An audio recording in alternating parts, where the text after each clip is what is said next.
এতিয়া ছাত্ৰ ছাত্ৰীসকল লাহে লাহে মই সকলো ঠাইত এই কথাখিনি কৈ থাকোঁ যে আপোনাৰ কনচেপ্টটো এডুকেশ্যনেল ইনষ্টিটিউশ্যনলৈ অহাৰ কনচেপ্টটো কি ষ্টুডেণ্টছৰ পইণ্টৰ পৰা মোক শিকাব নে মই শিকিম যিসকলে থাকিব মোক শিকাব তাৰমানে শিকোৱা নাই ছাৰ বেয়া ছাৰে মোৰ লাইফ বৰবাদ কৰি দিলে মই বিফল হৈ ঘূৰি যাম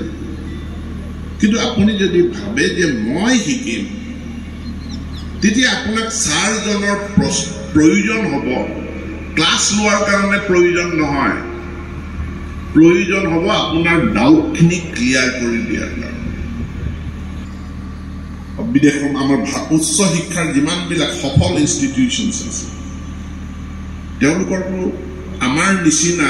গতানুগতিক অমুক তাৰিখে চেপ্টাৰ 1 অমুক তাৰিখে চেপ্টাৰ 2 অমুক তাৰিখে চেপ্টাৰ 3 তাতে ষ্টুডেণ্টৰ কনচেপ্টটো হ'ল মোৰ পঢ়াটো মোৰ কাম গতিকে মই আগতীয়াকৈ পঢ়িলোঁ পঢ়াৰ পাছত এইকেইটা কথা মোৰ